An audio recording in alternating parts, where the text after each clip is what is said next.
আজ থেকে মাত্র ১০০ বছর আগে সৌদি আরবে মাইলের পর মাইল শুধু মরুভূমি দেখা যেত, কিন্তু এখন এখানে আছে আকাশ ছোঁয়া সব ইমারত। ধন সম্পত্তিতে ফুলে ফেঁপে উঠেছে দেশটি। আরও উন্নত সব প্রযুক্তি ব্যবহার করে খুব তাড়াতাড়ি সাফল্যের শিখরে পৌঁছে গেছে এই সৌদি আরব। আর বর্তমানে পৃথিবীর সব ধনী দেশের তালিকায় একদম প্রথম সারিতে রয়েছে সৌদি আরব। খনিজ তেলের সবথেকে বড় এক্সপোর্টার এই সৌদি আরবই। পৃথিবীর মোট খনিজ তেলের ১৭% রয়েছে এখানেই। আর সৌদি আরবের এই বিশাল পরিমাণ ধন দৌলত দেখা যায় তার ৯০%-এর বেশি আসে এই তেলের খনি থেকেই।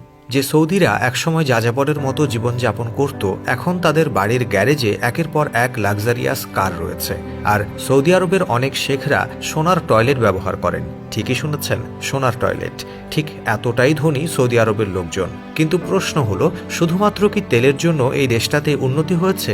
আপনি একটা জিনিস ভাবতে পারেন, তেল তো নাইজেরিয়া এবং ভেনেজুয়েলাতেও আছে, কিন্তু এই দেশ দুটো তো সৌদি আরবের মতো ধনী নয়, উল্টো গরিব দেশের তালিকায় পড়ে। বন্ধুরা, আজকে এই ভিডিওতে আমরা দেখাবো যে আজ থেকে ২০০ বছর আগে সৌদি আরব কেমন ছিল আর তারা কিভাবে খনিজ তেলের মাধ্যমে পৃথিবীর সবথেকে ধনী দেশের তালিকায় নিজের জায়গা তৈরি করে নিয়েছে। আর সৌদি আরবের এত ধনী হয়ে ওঠার পেছনে কার কার অবদান ছিল। ১৯৩২ সালে আব্দুল আল আজিজ সৌদি আরবের সূচনা করেন। আর এটা সেই সময় ছিল যখন সৌদি আরবে তখনও তেল পাওয়া যায়নি। আর সে সময় সৌদি আরবকে পৃথিবীর সবচেয়ে গরিব দেশগুলোর মধ্যে একটা মনে করা হতো। এখানকার লোকজনেরা কাঁচা খাবার খেত আর কৃষিকাজ ছিল এখানকার লোকেদের প্রধান জীবনযাপনের রাস্তা। কিন্তু মরুভূমি দেশ হওয়ায় চাষাবাদও সহজ ছিল না। এখানে তখন সবথেকে বেশি চলত খেজুরের চাষ, এবং যানবাহনের জন্য তারা উট এবং ঘোড়া ব্যবহার করত। আজ এখানে বিরাট বিরাট বিলাসবহুল প্রাসাদ দেখা যায়। একটা সময় সেখানে মাটির ভাঙাচোরা ঘর দেখা যেত। এখানকার কিছু লোক হস্তশিল্পের সঙ্গে যুক্ত ছিল। তবে সৌদি আরব সহ বাকি উপসাগরীয় দেশগুলোতে সেই সময় মুক্তার চাষ বেশ জনপ্রিয় ছিল। এখানকার লোকেরা সমুদ্র থেকে মুক্তো খোঁজার কাজ করত, তারপর সেই মুক্তা থেকে শৌখিন গয়না বানানো হতো। তেলের ব্যবসা শুরুর আগে সৌদি আরবের লোকেদের কাছে এটা একটা গুরুত্বপূর্ণ পেশা ছিল। আপনি জানলে হয়তো আশ্চর্য হবেন, আজ যে সৌদি আরবে কাজের খোঁজে প্রতি বছর হাজার হাজার ভারতীয় আর বাংলাদেশি মানুষরা যায়, সেই সৌদি আরবের বেশিরভাগ মানুষেরাই একটা সময় কাজের খোঁজে ওয়েস্টার্ন কান্ট্রিগুলোতে যেত। সেখানে তারা সাফাই কর্মী অথবা মজুরের কাজ করে নিজের জীবন কাটাতো। এসব ছাড়াও সে সময় সৌদি আরবের লোকেদের আয়ের প্রধান রাস্তা ছিল মক্কা ও মদিনা। মক্কা ও মদিনা ইসলাম ধর্মের প্রধান ধার্মিক স্থান হওয়ায় এবং কুরআনে উল্লেখিত আছে যে জীবনে অন্তত একবার হজ যাত্রা করা উচিত। তাই সারা বিশ্ব থেকে প্রচুর মুসলিমরা সৌদি আরবে আসেন হজ করতে। আর যেহেতু ইসলাম ধর্মাবলম্বীরা বিশ্বের মধ্যে দ্বিতীয় সংখ্যক, তাই সেই হজযাত্রীদের সংখ্যাও প্রচুর। বাইরের দেশ থেকে হজ করতে আসা লোকেদের থেকে সৌদি আরবের লোকেরা টাকা রোজগার করতে পারত, আর অনেক বছর ধরে তারা এভাবেই চলত। যে সময়ের কথা এখানে বলছি তখন এই দেশের সব জায়গায় বিদ্যুৎ সরবরাহও ছিল না। এমনকি ১৯৫০ সাল পর্যন্ত সৌদি আরবের অবস্থার তেমন কোনো উন্নতিও হয়নি। ঠিক সেই সময়টায় আমেরিকার একজন বড় ডাক্তার সৌদি আরবের রাজা আব্দুল আল আজিজের চিকিৎসা করানোর জন্য সৌদি আরবে এসেছিলেন। ডক্টর ক্রেন একজন ডাক্তার হওয়ার পাশাপাশি ফটোগ্রাফি করতেও খুব পছন্দ করতেন। তিনি সবসময় নিজের সাথে একটি করে ক্যামেরা রাখতেন। এমনকি তার ব্যাপারে এটাও বলা হয় যে তিনি ঘুমানোর সময় গলায় নিজের ক্যামেরা ঝুলিয়ে রাখতেন। ডক্টর ক্রেন যখন সৌদি আরবে আব্দুল আজিজের চিকিৎসা করাতে আসেন, তখন তিনি সেখানকার অনেক ছবি নিজের ক্যামেরায় বন্দী করেছিলেন। আর সেই ছবিগুলোর মধ্যে এখনও কিছু ছবি পাওয়া যায়। আর এই ছবিগুলো দেখে অনুমান করা হয় যে সেই সময় সৌদি আরবের অবস্থা কতটা খারাপ ছিল। দেখুন, ব্যবসা বাণিজ্য কিন্তু সেই সময় সৌদি আরবে খুব একটা হতো না।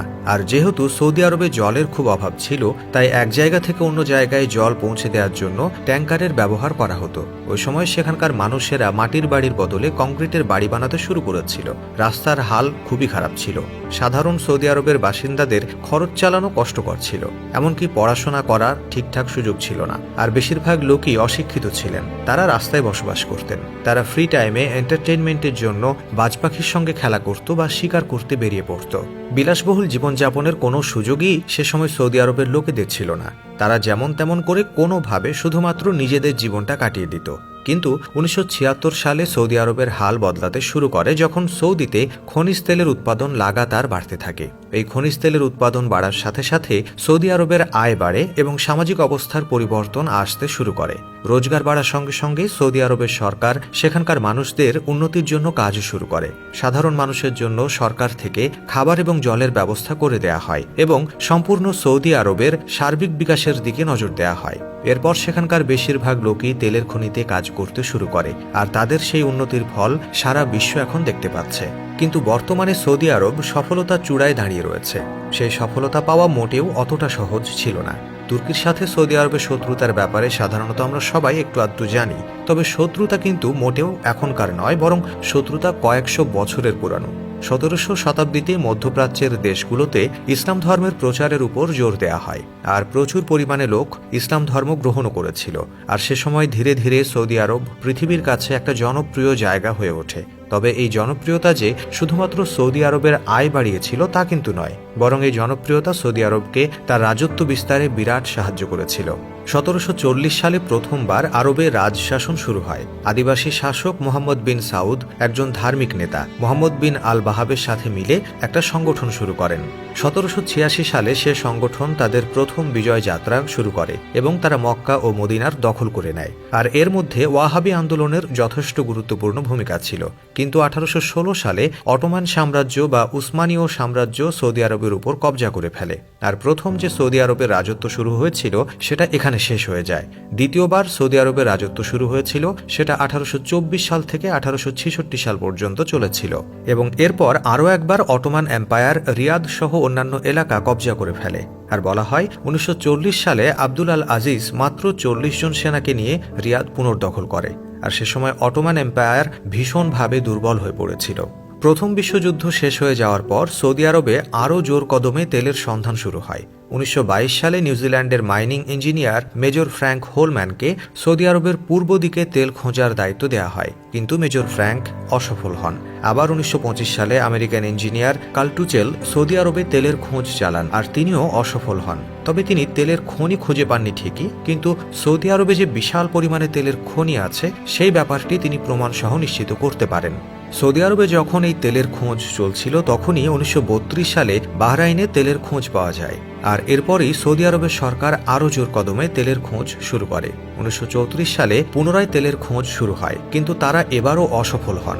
এরপর 1938 সালে প্রথমবার আমেরিকার একটি কোম্পানি সৌদি আরবের মাটির নিচে বিশাল পরিমাণে তেলের ভাণ্ডার খুঁজে পায়। এরপর 1939 সালে তেল সাপ্লাইয়ের জন্য পাইপলাইন বসানোর কাজ শুরু হয়। আর এখনো পর্যন্ত সৌদি আরবে কত তেল সঞ্চিত আছে সে ব্যাপারে সঠিক কোনো তথ্য কারো কাছেই নেই, কারণ সৌদি আরব এই ধরনের গুরুত্বপূর্ণ তথ্য এবং ফাইলস খুবই গোপনীয় রাখে।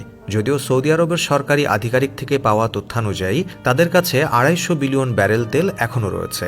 এখন সব থেকে বড় যে প্রশ্নটা সেটা হলো সৌদি আরবের এত ধনী হয়ে ওঠার পেছনের কারণটা কি? যেখানে নাইজেরিয়া, ভেনেজুয়েলার মতো ওয়েল রিচ কান্ট্রিগুলো এত গরিব, সেখানে সৌদি আরব কিভাবে এত ধনী হয়ে উঠল? আসলে সৌদি আরব ধনী হয়ে ওঠার পেছনে সবথেকে বড় অবদান ছিল তার লোকেশনের। হ্যাঁ, আপনি লক্ষ্য করলে দেখতে পাবেন এশিয়ার এই জায়গাটা সারা বিশ্বের মধ্যে সবথেকে যুদ্ধবহুল অংশগুলোর মধ্যে একটা। রোমান সাম্রাজ্য থেকে শুরু করে অটোমান সাম্রাজ্য সবাই এই আরব দেশগুলোকে কন্ট্রোল করতে চেয়েছে। আর যখন 1960-এর দশকে বিপুল পরিমাণে তেলের ভাণ্ডার পাওয়া যায় তখন আমেরিকা সৌদি আরবের সাথে নিজেদের পার্টনারশিপ জোরদার করে। এতে তারা সৌদি আরবের তেলের উপরে নিজেদের একটা কন্ট্রোল বজায় রাখে। পাশাপাশি সৌদি আরবের মাধ্যমে সারা বিশ্বে একটা বিশাল সংখ্যক মানুষের উপরেও তাদের কন্ট্রোল তৈরি হয়। আর আমেরিকার কারণে সৌদি আরবের তেলের চাহিদা সারা বিশ্বে অনেকটাই বেশি হয়। এছাড়া সৌদি আরবের আইন কঠিন হওয়ায় এখানে ভেনেজুয়েলা বা নাইজেরিয়ার মতো করাপশন করার জায়গাটাও নেই। ফলে ধীরে ধীরে উন্নতির শিখরে পৌঁছেছে সৌদি আরব।